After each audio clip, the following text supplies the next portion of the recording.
Halo, Sobat Pola Business Planner. Selamat hari Jumat. Bagaimana kabar teman-teman semuanya? Semoga dalam keadaan sehat dan bisnisnya berjalan dengan lancar ya. Ketemu lagi kita di sesi Business Q&A di Jumat 7 Juni 2024 yang hari ini spesial ditemani oleh Pak Budi Esman. Business Planners yang sudah bergabung, boleh yuk drop nama dan domisilinya di kolom komentar supaya kita bisa saling absen dan kenalan nih teman-teman yang hadir hari ini dari mana aja. Yuk, boleh di drop ya nama dan domisilinya di kolom komentar. Sebelum kita mulai, di sini pasti ada business planners yang belum kenal dengan business.id atau baru follow medsosnya business.id nih dan belum tahu program-program apa saja sih yang disediakan oleh business.id. Kita kenalan dulu yuk sama business.id. Business.id merupakan platform belajar bisnis dan interaksi langsung dari expert di bidangnya. Teman-teman bisa belajar dengan mengikuti kelas-kelas berbayar kita di aplikasi atau websitenya business.id. Saat ini kita ada 12 kelas yang mana cukup satu kali investasi aja dan materinya sudah bisa diakses seumur hidup tanpa tambahan biaya lainnya. Jadi jangan lupa untuk download aplikasi business.id di Play Store ataupun App Store secara gratis, atau teman-teman bisa akses juga via websitenya business.id. Karena teman-teman selain teman-teman bisa ikut e-course berbayar, teman-teman juga bisa belajar gratis nih dari video pembelajaran dari sesi Business Forum. Jadi teman-teman jangan lupa untuk download aplikasi business.id dan bisa akses juga via website ya. Selain itu, Business Planners juga bisa mengikuti pembelajaran gratis nih dari business.id. Kita sediakan Business Q&A seperti kegiatan kita di malam hari ini yang diadakan sebanyak 2 kali dalam 1 minggu.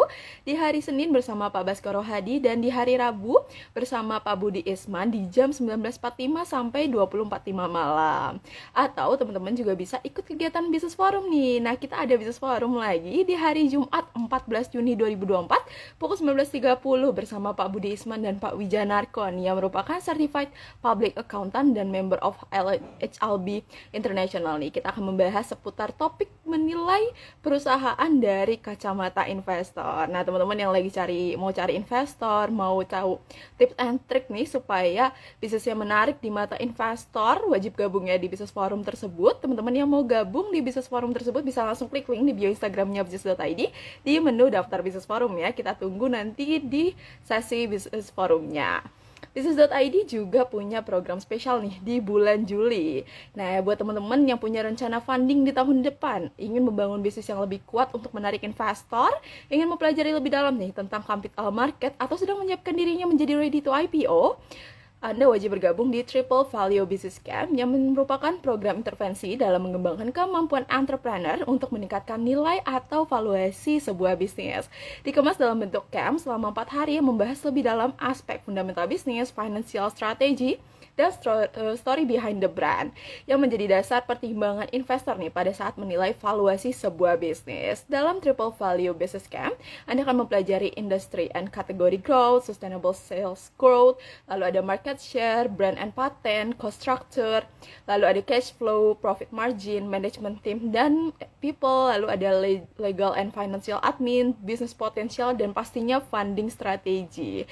Nantinya diajar langsung oleh para expertnya business.id loh, yaitu Pak Budi Isman yang merupakan lead fasilitator. Yang tahu ya teman-teman semuanya, Pak Budi udah punya segudang pengalaman dalam membangun bisnis, teman-teman jadi nggak usah khawatir. Selain ada Pak Budi, juga ada Pak Baskoro Hadi, Pak Iskandar Zulkarnain, Pak Paras Nasution, Pak Taufan Beumbara, dan spesial fasilitator kita ada Pak Wijanarko dan Pak Henry Marta yang merupakan Certified Public Accountant di Indonesia dan member of HLB Indonesia juga nih. Triple Value Business Camp akan diselenggarakan pada tanggal 1 sampai 4 Juli 2024 di Royal Ambarukmo Yogyakarta. Teman-teman yang mau ikut, yang mau bergabung di Triple Value Business Camp bisa langsung daftarkan diri Anda dengan klik link di bio Instagramnya business.id atau cek ke feed Instagramnya business.id dulu untuk info lebih detailnya ya. Oke teman-teman semuanya, kita udah di 19.33. Malam hari ini kita spesial ya, biasanya kalau bersama Pak Budi di hari Rabu. Tapi malam hari ini kita pindah dulu dikarenakan Pak Budi lagi ada kegiatan nih di hari Rabu kemarin. Jadi kita pindah ke hari ini dan beliau nih ada kegiatan dulu ya Pak Budinya untuk bergabung di room malam hari ini. Teman-teman yang sudah gabung juga boleh yuk drop nama dan domisili. Kita bisa saling kenalan nih teman-teman yang hadir hari ini dari mana aja. Selamat malam Pak Budi. Malam Reza, apa kabar? Alhamdulillah sehat. Gimana kabar Pak Budi? Baik, baik. Dengar suara saya? Aman Pak, sudah jelas terdengar. Wah kayaknya lagi nggak di rumah ya Pak. Kayaknya di Kuala Lagi Lumpur di nih. Malaysia saya, di rumah di Malaysia. Mantap. Oke, baik Pak. Jadi walaupun ada perbedaan waktu ya Pak, malam hari ini kita beda sejam nih sama Pak Budi, lebih cepat Pak Budi, tapi Pak Budi masih semangat untuk ketemu teman-teman business planner semuanya di sesi Business Q&A hari ini. Tentunya sesi Q&A hari ini punya topik insight menarik yang akan dibagikan oleh Pak Budi. Jadi teman-teman disiapin dulu nih buku catatannya, pulpennya, dan disiapin dulu recorder supaya nggak ketinggalan nantinya penjelasan-penjelasan dari Pak Budi. So, Pak Budi, kita udah punya topik menarik ya. Tapi sebelum ke topik menarik, Pak, ke topik atau sesi sharing dulu nih. Kita mau tahu nih, Pak, seminggu ke belakang nih ada kegiatan apa sih, Pak, bareng Business Planners nih? Wah, banyak. Jalan terus saya. Jadi, makanya kemarin Mantap. juga nggak bisa ya. Kemarin juga nggak bisa hari Rabu. Kebetulan saya ada di sebuah kota ya, yang kebetulan kita lagi membantu juga teman-teman yang sedang menyiapkan dirinya untuk IPO gitu ya. Ada juga kemarin kita di salah satu kota yang beda lagi gitu ya.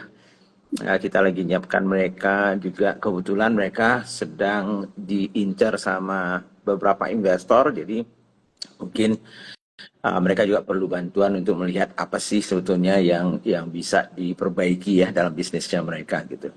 Jadi tapi setelah itu kemarin kan habis pulang itu saya langsung ke Malaysia ya.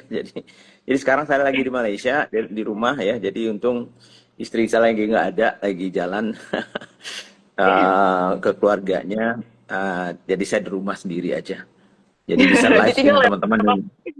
Mm-mm. Ditinggal ya, Pak, sendiri di rumah nih buat ikut Business Q&A. Jadi teman-teman semuanya, Pak Budi udah ditinggalin sama istrinya ya, lagi happy-happy istrinya, tapi Pak Budi balik lagi kerja nih, balik bareng sama teman-teman semuanya untuk berbagi sharing. Jadi teman-teman, kita hargai banget ya waktu Pak Budi nih untuk sesi sharing di Business Q&A malam hari ini. Teman-teman jadi siapin buku catatannya, notes-nya, pulpennya, jangan sampai ketinggalan materi-materi atau sesi sharing yang akan dibagikan oleh Pak Budi di malam hari ini. So, Pak, kita udah punya topik menarik ya Pak malam hari ini, yaitu bisnis bagus akan menarik investor. Nah, kira-kira bagaimana sih bisnis yang bagus yang bisa bikin investor itu tertarik nih dengan bisnisnya teman-teman semuanya? Kita dengerin dulu insight dari Pak Budi. Teman-teman boleh banget ya, teman-teman boleh banget nyiapin pertanyaannya sesuai dengan topik malam hari ini, ataupun yang udah punya pertanyaan tapi di luar dari topik malam hari ini tetap boleh ditanyakan ya. Kita mulai dulu dengan sesi sharingnya. Silakan Pak Budi. Oke, terima kasih Raisa. Selamat malam, bisnis planners di seluruh Indonesia maupun di mana aja. Karena kadang-kadang kemarin ada dari Sydney, ada dari Qatar juga ya yang hadir. Terima kasih ya sudah hadir. Mohon maaf kemarin memang kita reschedule kembali ya hari Rabu. Biasanya hari Rabu malam, tapi karena saya ada keperluan ya membantu teman-teman juga gitu ya di sebuah kota gitu ya, sehingga saya nggak bisa. Dan sekarang kebetulan saya juga nggak di Jakarta, tapi saya juga janji ya sekali seminggu ya Raisa. Jadi kita schedule aja ya, kebetulan Jumat dari kemarin malam saya sampai di sini. Hari ini istri saya lagi jalan, jadi kita bisa diskusi dan sekaligus juga mungkin tanya jawab ya, utang saya hari Rabu ya kemarin tuh. Oke, jadi topik malam ini seperti yang Reza sampaikan tadi itu ya, bisnis yang bagus itu kan yang menarik investor ya. Jadi pertanyaannya adalah bisnis bagus itu definisinya apa sih kan gitu ya. Jadi mungkin kita mulai dari yang gampang-gampangnya lah ya. Jadi apapun bisnis kita ya. Jadi orang bilang, Pak, bisnis saya bagus ya. Semua orang pasti berkeinginan kasih tahu bahwa bisnisnya bagus kan gitu ya. Tapi biasanya saya selalu mencoba mencek ya, reality check namanya ya, dengan diri saya, bahwa jangan saya saja yang mengatakan bagus gitu ya. Apakah orang lain mengatakan bisnis saya bagus atau tidak? Nah, kalau kita bicara soal bisnis, tentunya yang paling menurut saya ya, yang paling pengen saya dengar ya, tentunya mungkin dari kacamata seorang investor gitu ya. Tapi investornya tentunya investor yang profesional ya, bukan investor yang bukan ya investor-investoran gitu ya. Jadi investor yang profesional yang mungkin sudah invest di banyak tempat atau dia sudah menjalani gitu ya, sehingga dia tahu sebetulnya kira-kira bisnis yang bagus dan tidak itu seperti apa. Nah, kenapa kita mau mencari pandangan investor itu? Menurut saya karena Ya biasalah Reza ya, kita ini kan kalau bercermin dengan diri sendiri itu kan lebih sulit ya. Pasti kita ya makanan kita pasti paling enak ya, minuman kita pasti paling enak gitu ya. Skincare kita paling bagus ya. Fashion kita paling hebat gitu ya. Udah pasti ya, itu namanya semua orang mengatakan kecapnya nomor satu di dunia gitu ya.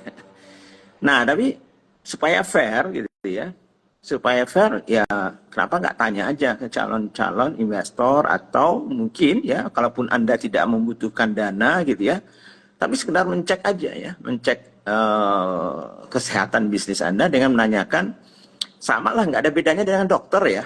Kalau walaupun Anda sehat gitu ya, ya apa salahnya sih cek ya, cek kesehatan ke dokter itu dan tanyakan ke dokter, dokter saya merasa sehat nih, apa iya sih saya sehat kan gitu ya. Nah, sehingga mungkin dites dulu ya, mungkin dites darah, mungkin dicek jantungnya, dicek tekanan darah dan segala macamnya, baru di situ disimpulkan bahwa oh iya ya ternyata yang kita bilang kita sehat itu ternyata nggak sehat-sehat amat gitu. Karena ternyata setelah dicek semuanya itu, wah gula darah tinggi, kolesterol di atas 400 gitu ya, dan segala macamnya. Nah, kita merasa sehat kan gitu ya. Nah, begitu juga dengan bisnis kan gitu ya. Bisnis kita, ya kita merasa bisnis kita bagus ya. Tapi bagusnya itu dari kacamata siapa kan itu. Nah, makanya judul dari topik kita malam ini itu kan adalah ya bisnis yang bagus itu ya sebaiknya ya dari kacamata investor gitu ya. Nah,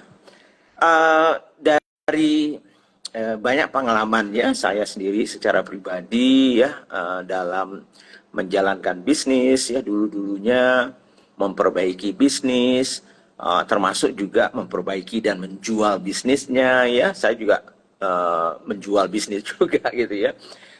Kemudian juga tentunya melihat teman-teman selama 14 tahun belakangan ya setelah saya pensiun itu kan banyak sekali mungkin ribuan ya teman-teman yang belajar dengan kita di seluruh Indonesia dan ya secara prinsip ada saya bisa lihat ada bisnis yang bagus, ada yang biasa-biasa saja, ada juga yang memang bagus ya. Nah, jadi dari situ sebetulnya dulu kan kita selalu menyampaikan ya di bisnis.id juga salah satu alat yang biasanya kita pakai ya termasuk yang saya gunakan itu adalah Smart Business Map ya. Ada 12 pertanyaan. Itu biasanya checklist pertama saya gitu ya. Yang fundamentalnya gitu ya. Checklist pertama. Jadi dari situ saya sudah mulai bisa merasakan bahwa apakah bisnis ini kayaknya punya potensi bagus, sekarang belum. Ada yang memang sudah bagus, tapi sebetulnya mungkin saja dia stagnan nantinya. Ada juga yang kemungkinan besar ya tadi itu, mungkin setelah dicek kesehatannya banyak sekali penyakitnya gitu ya. Nah, jadi kalau dari kacamata investor ya, memang beda-beda ya. Saya tidak akan bisa mengeneralisir semuanya ya. Investor itu juga macam-macam ya. Pendapat mereka juga macam-macam, keinginan mereka macam-macam. Tapi ada sebetulnya kalau dilihat dari awalnya kalau saya misalnya bicara dengan teman-teman investor ya, mereka pasti yang salah satu yang pertama dia tanya itu adalah soal kategori bisnisnya gitu ya. Nah makanya di dalam postingan Instagram saya mungkin entah kemarin saya lupa ya atau sebelumnya hari sebelumnya ya bahwa di mata investor ya kategori bisnis itu menjadi salah satu pertimbangan mereka kalau misalnya mereka mau melihat bisnis itu bagus atau tidak atau tadi itu ya bisa juga pertimbangan mereka berminat untuk investasi atau tidak gitu ya. Jadi itu salah satunya kategori yang biasanya pertama sekali mereka lihat karena ada investor yang punya preferensi tersendiri gitu ya. Jadi misalnya ada yang investor yang merasa bahwa oh saya maunya hanya di bisnis-bisnis kategori consumer goods. Saya maunya hanya teknologi, saya maunya hanya di properti, saya mau hanya di tambang misalnya, migas misalnya ya, dan segala macamnya. Jadi ada kategori investor yang memang dia punya istilahnya itu strategi investasinya terhadap kategori tertentu gitu ya, kategori bisnis tertentu. Namun ada juga yang investor yang mungkin dia tidak melihat kategorinya ya, tapi dia melihat apa namanya ya, misalnya pertumbuhannya gitu ya. Ada kategori, biasanya saya nggak ada masalah kategorinya misalnya, tetapi asal pertumbuhannya itu tinggi misalnya dan potensi potensi untuk terus tumbuh tinggi gitu ya. Ada juga yang investor yang modelnya pengen lihatnya itu bisnis yang sudah lebih mature gitu ya, sudah lebih besar, risikonya lebih kecil gitu ya. Jadi macam-macam sih. Nah, tapi ada uh, benang merahnya ya kalau kita ambil ya, kalau kita bicara dengan para investor, baik investor yang namanya angel investor ya, yang paling awal biasanya. Kemudian ada venture capital, mungkin setelah itu biasanya seperti itu. Lalu di atas itu biasanya yang agak besar-besar itu yang namanya private equity ya, itu adalah investor-investor yang biasanya mencari bisnis-bisnis yang sudah lebih mature, yang sudah besar ya, risikonya lebih kecil gitu ya. Jadi kalau kita lihat ya dari investor-investor itu ada benang merahnya. Benang merahnya apa sih? Satu kata gitu. Bisnisnya bagus dan potensi untuk menjadi bagus jangka panjang. Nah, tentunya mereka akan gunakan alat-alatnya mereka kan ya. Apa sih yang bagus itu? Nah, memang macam-macam kembali ya Raisa ya. Saya juga tidak bisa mengatakan oh investor ini mungkin cara melihatnya seperti ini, cara melihatnya seperti ini. Nah, makanya waktu waktu saya pensiun dulu ya 2010 itu kan kita akhirnya membuat yang namanya Smart Business Map itu ya, 12 pertanyaan itu menjadi fondasi dasar awal untuk kita melihat apakah bisnis itu sehat, apakah bisnis itu misalnya bisa berkembang dan segala macamnya. Jadi uh, kalau saya bagi ya mungkin bagi tiga ya, nah, itu yang juga kita ya, Raisa tadi sampaikan ya, kita kan ada nantinya uh, business camp ya, triple value business camp ya, yang di Jogja itu nanti di awal Juli ya. Nah, kan sebetulnya ada tiga kalau kita lihat dari kacamata bagi saya ya, sebagai investor maupun mungkin teman-teman investor lainnya itu. Satu tadi itu ya, kalau soal kategori itu kan pilihan ya, pilihan kadang-kadang ada yang suka kategori tertentu, ada yang tidak. Namun ada tiga fondasi dasar kalau kita kelompokkan gitu ya, kelompokkan fondasi dasarnya. Satu yang saya namakan fundamental bisnisnya ya. Nah, nanti kita mungkin bisa bahas sedikit yang dilihat oleh itu fundamentalnya apa sih yang fundamental itu. Kelompok kedua itu adalah soal bisnis model dan financialnya ya. Jadi bisnis model dan mungkin dari sisi finansialnya termasuk di situ bagi saya ya biasanya kalau saya ngobrol sama para investor itu mereka bisnis model financial itu termasuk di situ masalah administrasi dan legalitasnya gitu ya. Nah itu kan penting ya. Jadi artinya bagi investor tentunya mereka tidak akan melihat bisnis itu bagus kalau tadi itu secara finansial, administrasinya, legalitasnya ya nggak jelas gitu ya, apalagi berantakan gitu ya. Nah terakhir kelompok ketiga itu yang kita namakan mungkin apa ya, kalau kita bilang itu narasi dan brandnya ya, karena story-nya apa sih, ceritanya ya bisnis ini. Karena kadang-kadang walaupun fundamentalnya bagus, financialnya, tapi yang termasuk yang akan bisa mungkin jangka panjang ya punya nilai itu kan adalah soal narasi dan brandnya ya.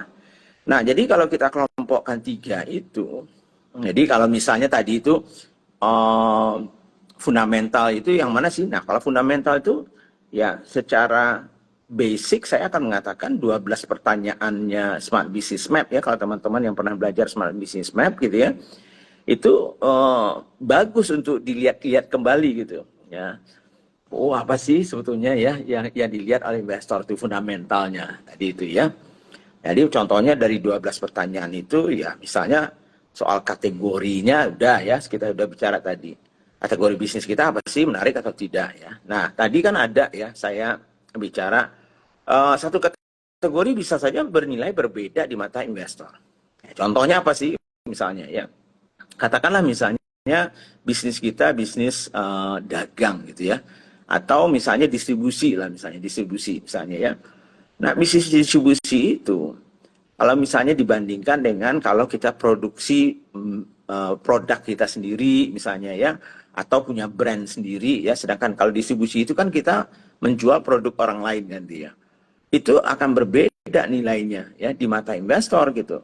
Nah, jadi bisa saja distribusi itu malahan bisnis kalau kita bisnis distributor ya, atau menjual produk orang lain gitu ya, retail ya, mungkin tidak setinggi kalau nilainya tidak akan setinggi kalau kita punya brand sendiri ya, produksi sendiri dan segala macamnya. Nah, kemarin tadi juga ditanya itu di Instagram saya itu, apa sih alasannya Pak kok beda sih nilainya ya antara bisnis distribusi dengan misalnya tadi itu bisnis yang produksi dan punya brand sendiri. Ya salah satu penyebabnya ya, bukan salah satunya, penyebabnya adalah misalnya profit marginnya, tingkat keuntungan dari bisnis kategori tersebut ya, kategori distribusi itu paling net marginnya kalau kita lihat paling 2-3% setelah potong pajak ya, kalau semuanya benar ya, nah, itu udah tinggi, udah bagus gitu. Sedangkan kalau kita punya brand sendiri ya, produksi sendiri, dan kalau kita misalnya ya tergantung tadi kategorinya juga, bisa-bisa 10%, 15%, ada yang sampai 20% gitu net profitnya gitu ya. Ada juga mungkin yang lebih gitu ya. Nah, jadi salah satu tentunya yang akan membedakan satu kategori dengan kategori lain adalah ya profit marginnya tadi itu. Nah, jadi ini kan menjadi pertimbangan ya untuk si investor. Nah, bagusnya. Termasuk juga misalnya dari sisi kategori itu, misalnya bisnis yang sebetulnya sudah uzur gitu ya, sudah usang gitu ya. Mungkin masa depannya udah nggak ada gitu ya. Nah, jadi kalau kita masih di bisnis itu, mungkin ya di kacamata investor minimal ya, karena mereka melihatnya kan lebih jangka panjang ya, bukan cuma 2 bulan 3 bulan gitu ya. Mereka lihat tahunan gitu ya. Nah, sehingga mereka lihat, wah kalau bisnis ini ya mungkin 10 tahun lagi habis ini misalnya kan. Tentunya nilainya akan berbeda ya dengan bisnis yang sedang trending gitu ya, sedang naiknya misalnya. Jadi kategori itu aja sudah membedakan tadi. Jadi kalau fundamental itu salah satunya. Jadi misalnya tadi kita bicara mengenai katakanlah produknya kita atau jasanya kita itu di bisnis kita itu sebetulnya menyelesaikan problem konsumennya apa sih sebetulnya, atau kebutuhan konsumen apa sih yang sebetulnya kita penuhi ya dengan produk dan jasa kita. Itu kan kalau di pertanyaan nomor 1 di Smart Business Map itu namanya what is the problem you are trying to solve. Nomor 2-nya misalnya pertanyaannya adalah siapa sih sebetulnya konsumen Anda itu, target marketnya, audience-nya ya, yang mempengaruhinya itu siapa. Ya kejelasan mengenai itu juga. Kemudian juga ya, tadi itu produknya sendiri ya, punya uniqueness-nya enggak, value yang tepat nggak untuk pasar itu, dan menyelesaikan mungkin problem orang itu atau kebutuhan orang itu. Kemudian ukuran dari pasarnya sendiri gitu, dari kategori bisnis itu, seberapa besar sih pasarnya. Jadi banyak faktor-faktor ya yang kalau teman-teman misalnya cek kembali ya, teman-teman terutama yang sudah pernah belajar Smart Business Map ya, mungkin bisa dicek kembali 12. Kalau kita bisa memperbaiki saja yang 12 pertanyaan itu saja, itu mungkin separuh dari fundamentalnya kita sebetulnya itu sudah bisa kita perbaiki. Nah, itu mungkin separuhnya lah ya, separuhnya. Nah, tentunya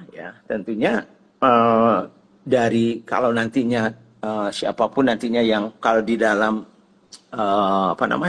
campnya kita di Triple Value itu, kita sebetulnya akan bicara mengenai 10 faktor yang bisa kita utak-atik gitu ya. Jadi selain dari 12 pertanyaan yang Smart Business Map itu yang fundamentalnya, tapi sebetulnya ada yang lebih spesifik ya, yang bisa kita coba perbaiki gitu ya, tergantung dari bisnis kita, kondisinya seperti apa, sehingga bisa menaikkan nilainya bisnis kita di kacamatanya si investor.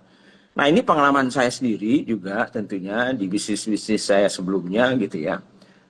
Terutama di bisnis terakhir saya itu ya kita sempat ya memperbaiki sebuah bisnis ya yang waktu itu cuma bernilai waktu itu sekitar 4 triliun itu ya, mungkin sudah sering saya cerita ya sama teman-teman. Kemudian ya kita perbaiki ya kurang dari 3 tahun kemudian. Kurang dari 3 tahun setelah itu nilainya sudah meningkat 5 kali lipat menjadi 20 triliun kan gitu ya contohnya ya. Jadi nah apa sih yang kita utak-atik kan gitu ya supaya bisa nilainya itu bisa naik 3 kali lipat, 4 kali lipat, 5 kali lipat. Justru malahan nama program kita yang namanya triple value itu kan sebetulnya datangnya dari situ sebetulnya.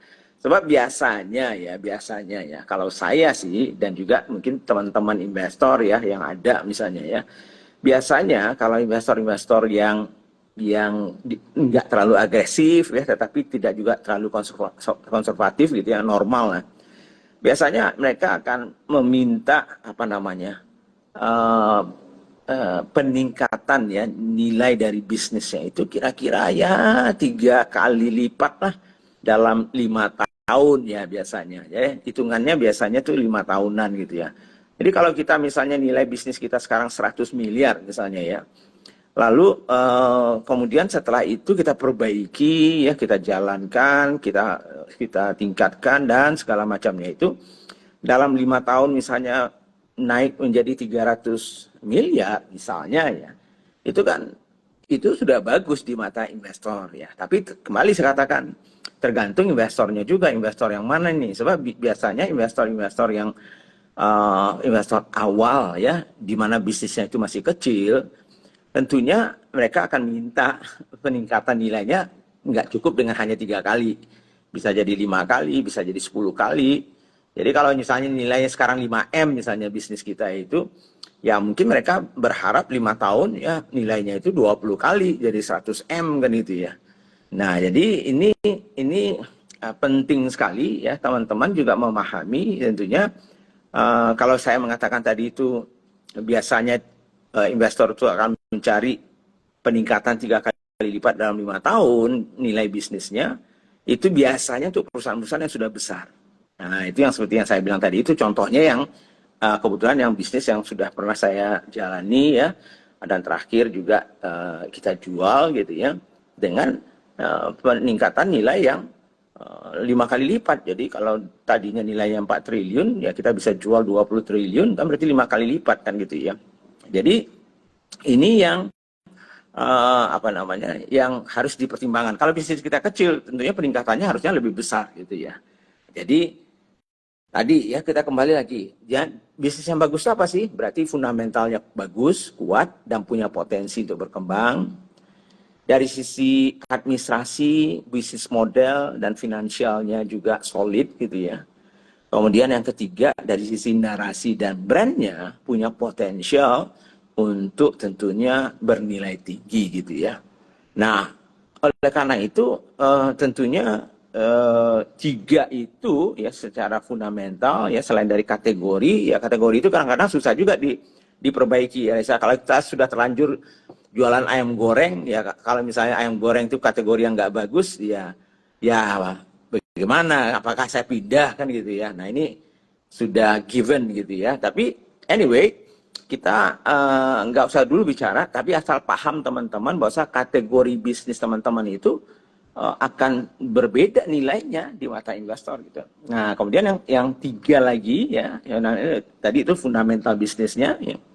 Kemudian tadi itu adalah soal administrasi, finansial, bisnis modelnya gitu ya. Kemudian yang ketiga itu narasi dan brandnya.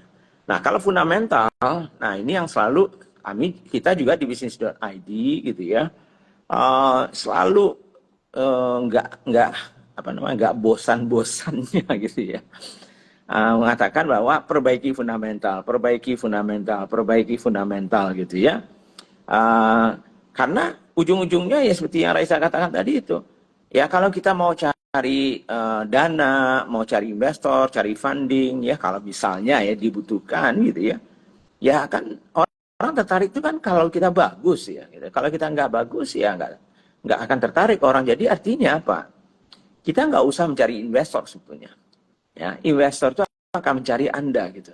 Karena duit itu banyak sebetulnya ya di luar sana itu banyak sekali. Luar sana itu maksud saya itu ya di Indonesia, ya di luar segala macamnya.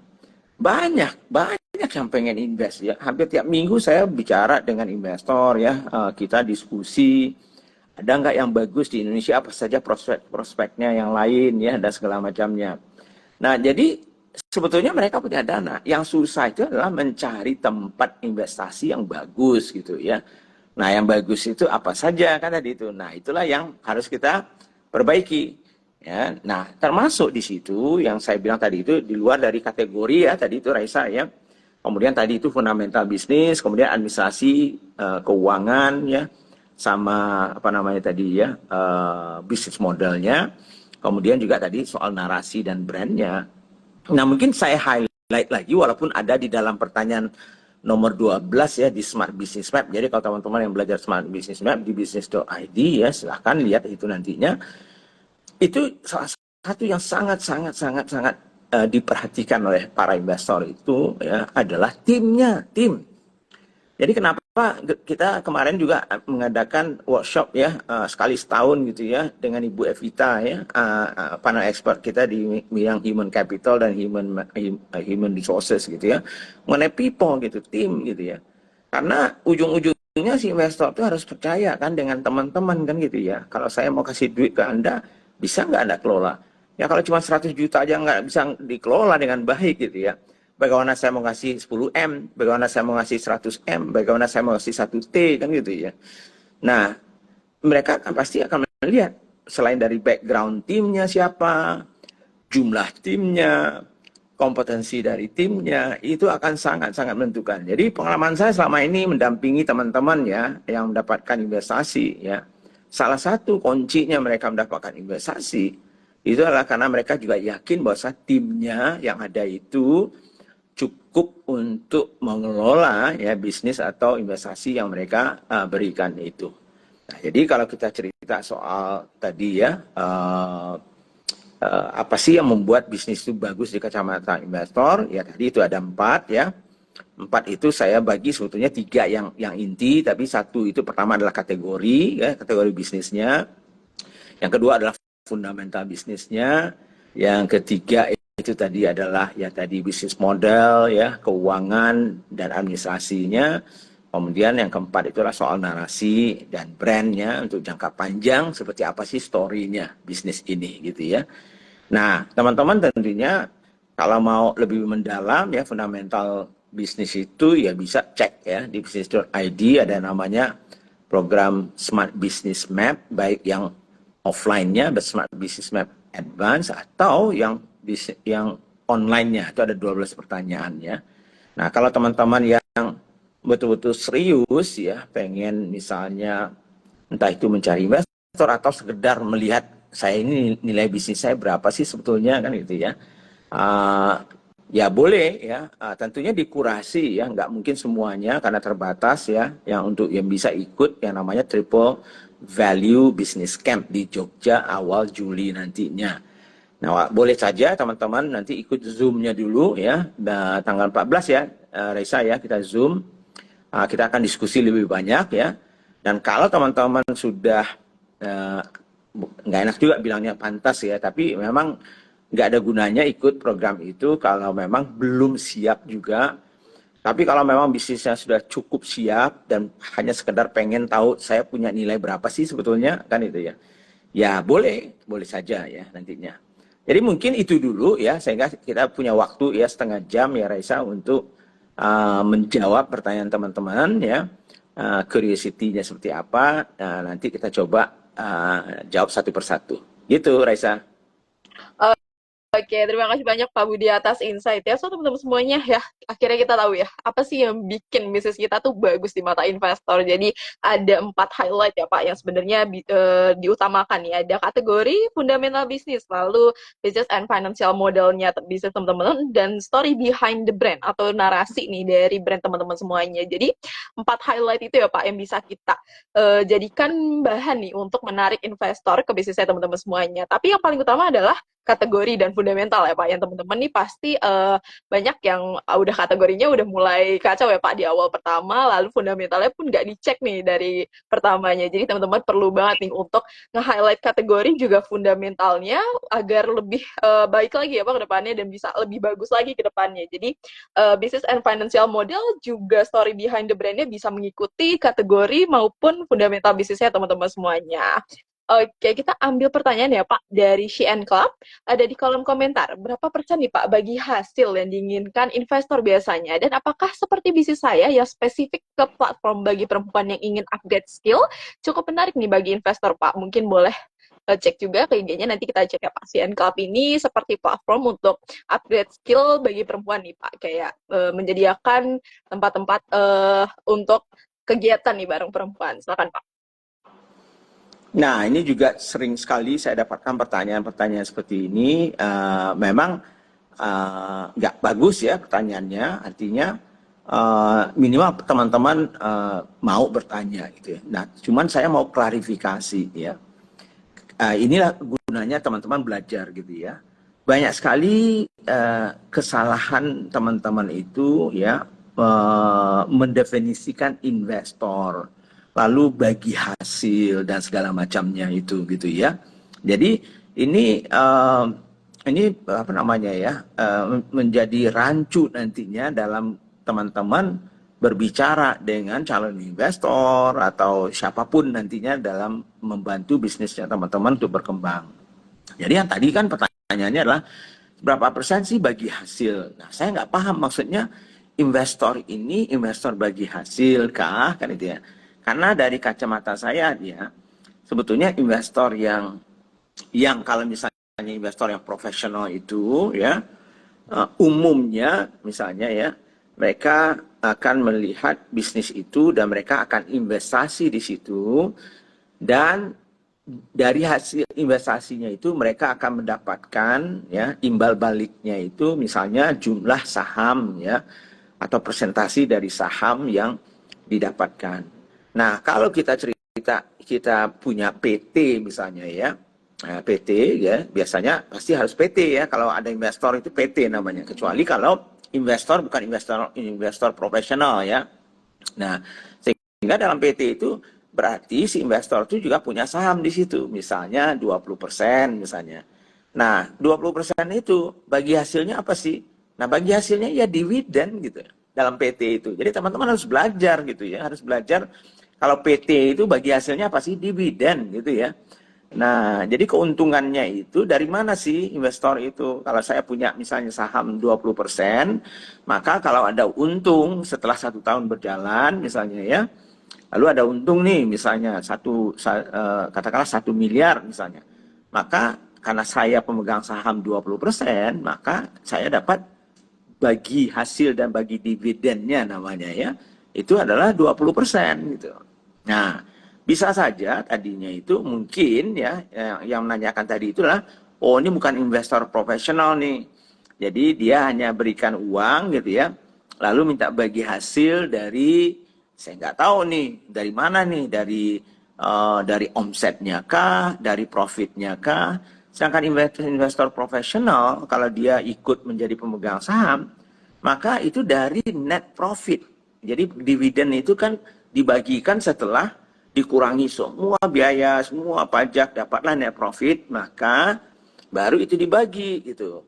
Nah, jadi teman-teman harus paham yang investor tuh yang mana sih, investor apa sih kan itu ya. Ada juga yang salah kaprah nih. Oh ini investor Pak, tapi dia minta setiap bulan bagi hasilnya sekian. Kemudian nanti di ujung tahun nah, uangnya kembali semuanya. Itu bukan investor sih bagi saya, itu orang yang menjamkan uang kemudian minta bagi hasil kan ya. Karena investor itu yang kalau profesional ya, uang dia mengambil risiko kan gitu ya. Dia menanamkan uangnya di situ.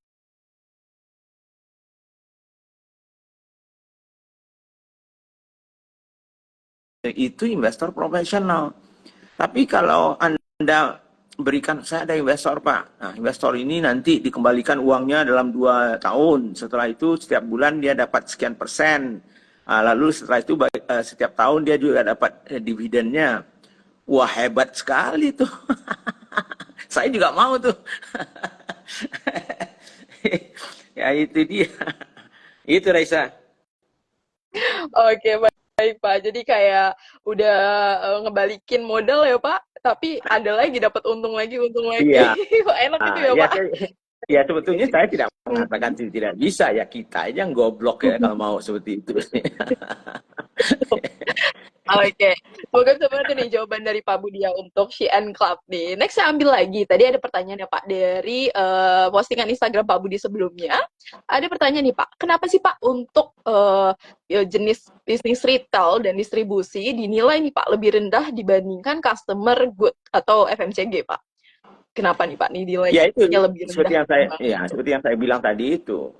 Eh, Memang investor itu kan punya punya apa namanya punya beda-beda cara melihatnya. Tapi ada secara umum mirip gitu ya, secara umum. Intinya adalah investor itu kan mau mencari bisnis yang menguntungkan mereka.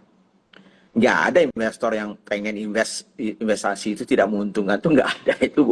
Itu filantropis, itu boleh ya. Tapi kalau investor bisnis nggak ada.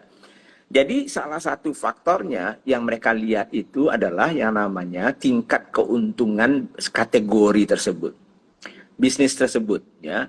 Nah, biasanya tingkat keuntungan bisnis retail ya jauh di bawah tingkat keuntungan misalnya bisnis yang consumer goods yang punya brand gitu ya. Nah, oleh karena itu secara umum di mata investor gitu ya, biasanya bisnis retail itu ya dari sisi nilainya gitu ya, nilai yang relatif ya kita cerita ya, itu ya di bawah ya dari misalnya consumer good. Itu kalau dengan catatan semuanya sama ya, artinya kalau misalnya besar bisnisnya sama, omsetnya sama, semuanya sama misalnya ya. Nah, cuman yang membedakan apa? Ya, membedakan profitnya gitu ya. Karena yang retail kemungkinan besar profitnya lebih kecil dibandingkan yang consumer goods itu. Makanya mereka akan dinilai tentunya lebih rendah gitu ya. Jadi itu Raisa. Artinya itu salah satu faktor. Tentunya ada faktor yang lainnya yang dipertimbangkan. Itu salah satu yang cukup besar pertimbangannya. Oke, baik. Terima kasih Pak Budi. So, teman-teman semuanya mungkin lagi bingung juga ya, kenapa sih dinilai lebih rendah nih kalau retail atau distribusi, bahkan F&B ya, Pak? Karena ya memang net profitnya itu lebih rendah ketimbangkan FMCG yang memang lebih tinggi ya, Pak, nilainya. Jadi teman-teman semuanya udah dibahas, jadi teman-teman nggak perlu khawatir lagi kenapa sih rendah. Teman-teman bisa dapat solusinya dari situ. Nah, saya ambil lagi pertanyaan dari Pak Rizky Faisal ya, Pak, ada di kolom box Q&A. Saya bantu sematkan. Apabila saya sudah punya angel investor, Pak, yang lumayan banget nih untuk berkembang, akan tetapi bisnis saya masih baru banget, di mana karyawan masih sedikit dan saya sendiri belum berpengalaman dalam memanagenya. Apa yang harus dilakukan nih, Pak, agar tidak kehilangan kesempatan itu? Ya perbaiki timnya gitu ya.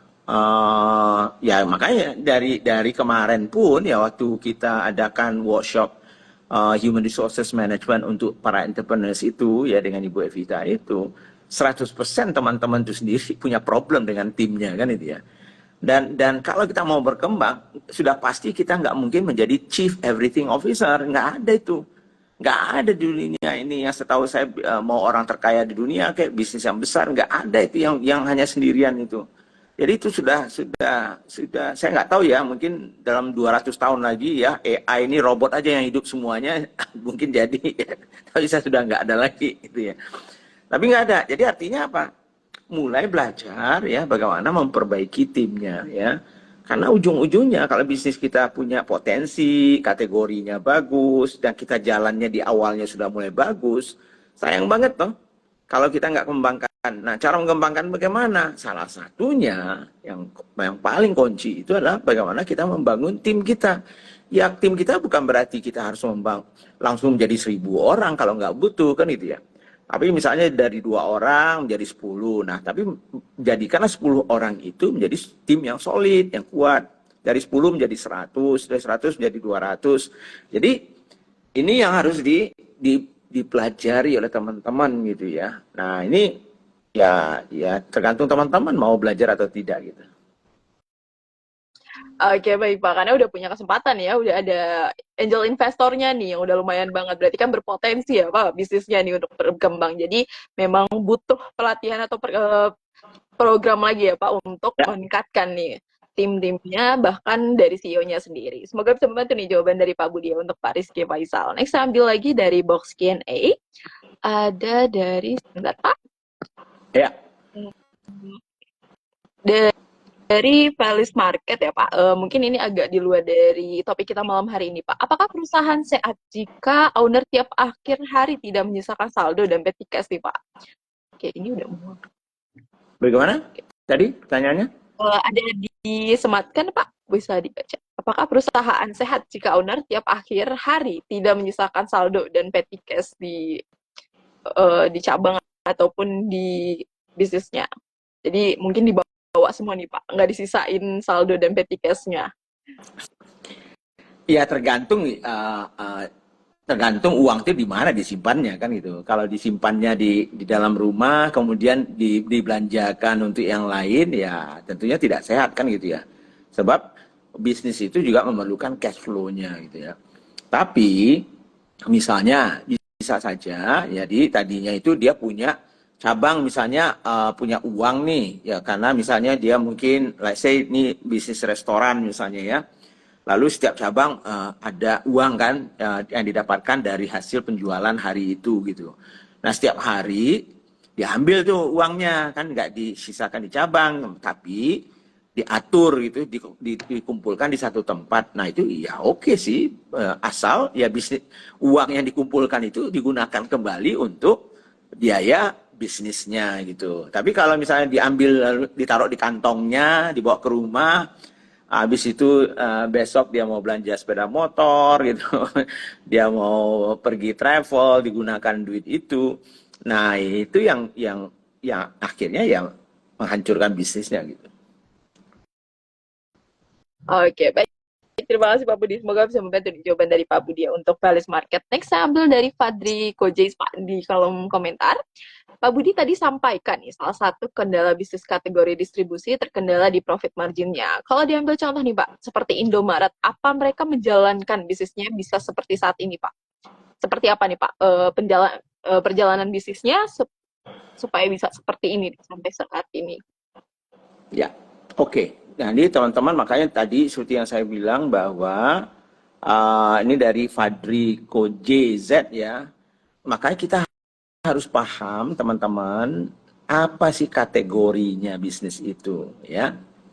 Kalau yang saya bilang tadi bisnis distribusi itu ya contohnya ya kalau perusahaan-perusahaan yang besarnya apa sih misalnya Tiga Raksa, kemudian ada APL, mungkin ada apa lagi itu ya Dasmi Roha, ada SNL, ada kalau yang Kalbe punya itu apa ya Ensefal ya.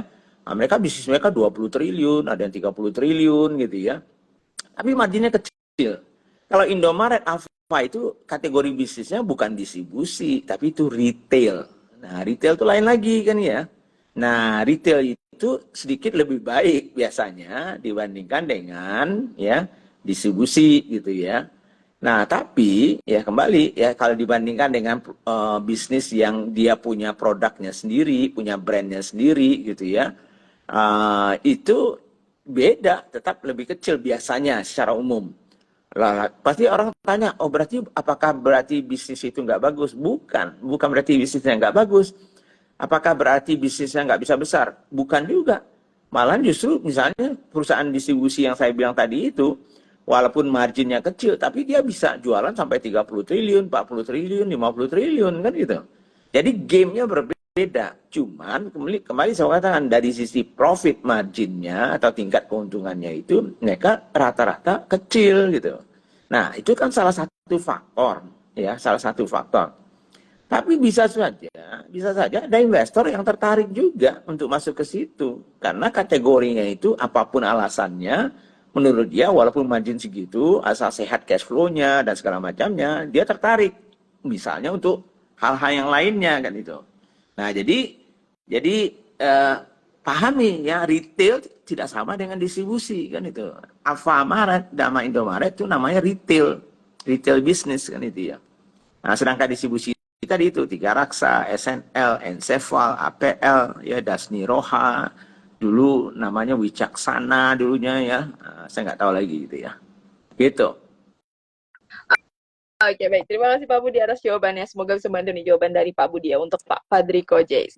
Next, saya ambil lagi dari kolom box Q&A nih Pak. Ada dari Agnes Danio. Bagaimana Pak cara perhitungan pengembalian modal investor yang sudah tidak ingin join lagi di perusahaan atau PT kita? Karena sebelumnya hanya ada pembagian dividen di tiap bulannya ke para investor. Nah, ini pemahamannya teman-teman juga. Kalau investor ya yang profesional dan dia adalah eh, ikut menjadi pemegang saham dari bisnis Anda ya di PT-nya, maka tadi itu ya pengembalian modal itu nggak ada pengembalian modal. Orang dia sudah investasi kok di bisnis kita. Untung bersama, rugi bersama. Yang bisa dilakukan adalah kalau dia mau keluar, berarti dia menjual sahamnya kepada orang lain atau ke kita. Sehingga yang bisa kita lakukan adalah membeli sahamnya kembali, sehingga dia tidak lagi memiliki saham di bisnisnya. Bukan mengembalikan modal. Nggak ada itu, membeli iya kan itu. Nah ini teman-teman harus harus belajar gitu ya. Nah, kalau nggak itu ditipu-tipu, tipu-tipu orang gitu ya. Aduh, kasihan banget gitu. Gitu. Oke. Baik Pak Budi, terima kasih atas jawabannya. Dan mungkin teman-teman ya Pak jadi buka, jadi nambah insight nih ya. Kalau misalkan mindsetnya ini bisa dirubah ya Pak. Nggak ada nih yang nggak seperti ini. Jadi teman-teman bisa berubah nih mindsetnya sesuai tadi Pak Budi udah berbagi insight ya. Oke, semoga bisa membantu jawaban dari Pak Budi ya untuk Agnes dan Nio. Next saya ambil lagi dari box Q&A. Ada dari Pak Elut 007 nih Pak. Pak Budi mau tanya nih, kalau investor lebih suka bisnis B2B atau B2C Pak? Ya, tadi itu yang saya bilang tadi itu investor itu kan nggak semua seleranya sama gitu ya. Tapi kalau saya mungkin ambil presentasenya, mungkin lebih dari 50% lebih suka B2C. Tapi bukan berarti yang bisnis B2B tidak ada yang tertarik ya. Sangat-sangat banyak malahan yang B2B itu juga diberikan investasi yang besar-besar juga. Tapi ya kembali saya bilang saya juga nggak punya data statistiknya, jadi nggak enak juga saya bilangnya. Tapi kembali tadi itu tergantung investornya, strategi investornya apa, yang mereka menarik minatnya apa misalnya. Misalnya gini lah, uh, Boeing sama Airbus misalnya dua perusahaan terbesar di bidang aerospace ya. Itu kan B2B semua, nggak ada yang B2C ya. Tapi investor banyak yang invest di tempatnya dia kan itu ya. Jadi makanya saya bilang tadi itu saya nggak bisa juga mengatakan berapa persennya, tapi kalau investor yang ketemu sama saya itu mungkin sedikit di atas 50%, mungkin lebih suka dia B2C ya. Karena mungkin kalau ditanya saya pribadi misalnya ya, saya pribadi lebih suka B2C gitu ya. Karena saya lebih suka melihat dari sisi brandnya gitu ya. Kalau misalnya brandnya itu bisa meningkat nilainya ya, karena nilai dari brand itu sendiri akan menjadi intangible asset yang luar biasa dibandingkan bisnis B2B itu biasanya brandnya itu nilainya tidak akan setinggi kalau bisnis-bisnis B2C gitu. Oke, baik terima kasih atas jawabannya Pak Budi. Semoga bisa membantu nih jawaban dari Pak Budi ya untuk Pak Elut 007. Saya ambil pertanyaan Pak, tapi udah di luar dari topik malam hari ini ya Pak. Ada beberapa pertanyaan nih Oke. dari Romi Pratama ya Pak di box Q&A. Bagaimana nih Pak pengelolaan dana yang baik nih untuk sebuah usaha di kelas UMKM? Ya sebetulnya sama ya, nggak ada bedanya ya. Mau bisnis besar, mau bisnis UMKM, cara pengelolaan dana itu sama. Artinya apa sih? Kalau ada dana ya untuk bisnis kita itu, saran saya adalah pisahkan dana untuk bisnis itu dengan uang pribadinya kita. Ya, itu satu step ya. Karena masih sering sekali saya lihat teman-teman yang masih kecil ya, apalagi bisnisnya UMKM yang kecil ya, itu nggak dipisahkan itu uang hariannya dengan uang tokonya gitu misalnya. Jadi kalau tokonya dapat hasil jualan di lacinya itu diambil untuk sekolah anaknya lah, untuk beli bensinnya, istrinya lah, untuk ini, untuk itu. Jadi sebaiknya dipisahkan. Jadi itu pertama. Yang kedua, ya harus minimal harus punya catatan gitu ya. Catatan itu gampang bagi saya ya. Jadi artinya teman-teman yang UMKM ini sering sekali kalau belajar mungkin di tempat lain mungkin dia bilang oh pakai sistem ini bagus kalau bisa kan itu ya. Tapi kalau tidak gitu ya, minimal teman-teman tuh punya catatan yang jelas tentang uang masuk ya. Uang masuk tuh dari mana sih kan itu? Uang masuk ke perusahaan gini. Jadi uang masuk tuh dari penjualan misalnya. Oh dari misalnya apalagi misalnya saya nggak tahu ya. Paling besar tentunya dari penjualan ya itu uang masuknya misalnya. Atau misalnya dari jualan aset misalnya itu juga bisa ya. Atau jadi rental aset bisa juga. Tapi intinya dari penjualan itu. Nah yang penting itu adalah uang masuk itu jelas ya berapa jumlah uang masuk, dari mana masuknya, dan untuk apa masuknya itu. Jadi dari penjualan kah, dari apanya gitu ya. Itu ada catatannya dan kapan itu waktunya. Kemudian yang kedua, uang keluar. Ya, uang keluar itu sama gitu ya. Uang keluar itu untuk apa sih dan kapan dan berapa besar ya. Lalu ada buktinya.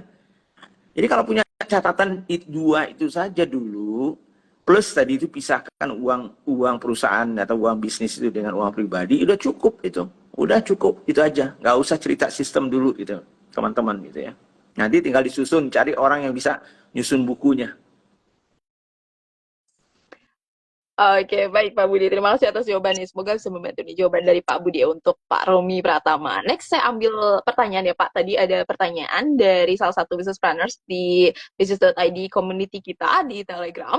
Pertanyaannya nih Pak, kalau sekarang nih Pak, untuk memulai bisnis warung kopi kecil di perumahan, itu butuh perizinan apa saja yang harus diurus nih Pak? Apakah hanya TDUP dan NIB aja? Dan apa perlu pendaftaran sertifikasi halal nih Pak untuk saat ini? Ya sebetulnya detailsnya mungkin bisa teman-teman tanya sendiri sih ya. Tapi tergantung tadinya ya niat teman-teman ini apakah saya mau punya warung satu itu saja, saya nggak perlu mendirikan PT, saya nggak punya CV ya. Nah, akan berbeda kalau kita punya mimpi besar, kita dirikan PT, tapi diawali dengan misalnya warung kopinya kita. Jadi itu akan berbeda. Yang sudah pasti ya, Anda mau bisnis sendiri atau pakai PT atau CV, pasti harus ada izin-izinnya. Nah, izin-izinnya jadi beda-beda nih. Jadi kalau kita cerita izin-izin itu ya bisa saja mungkin kalau Anda mendirikan PT akan lebih banyak izinnya yang diperlukan gitu ya. Dibandingkan kalau misalnya CV dan perorangan ya. Tetapi ada izin-izin prinsip yang tetap harus ada. Soal halal, sebaiknya kalau menurut saya sih kalau sudah mampu harusnya lakukan itu. Kadang-kadang kan kita kan mungkin karena ada biayanya kita nggak mau nih misalnya untuk buat sertifikasi halal ya. Tapi justru kalau teman-teman yang masih kecil mungkin pergi ke apa namanya itu dinas koperasi dan UMKM-nya. Biasanya di setiap daerah itu ada apa namanya itu jatah ya untuk mendapatkan sertifikasi halal secara gratis gitu ya. Coba lihat mana tahu bisa mendaftar di situ dapat gratis gitu ya sehingga kita nggak perlu mengeluarkan uang gitu Raisa. Oke, baik. Terima kasih Pak Budi. Semoga hari ini yang tanya nonton Mrs. GNA dan kejawab ya pertanyaannya. Saya ambil pertanyaan lagi, terakhir ya Pak, dari Krisna _949401.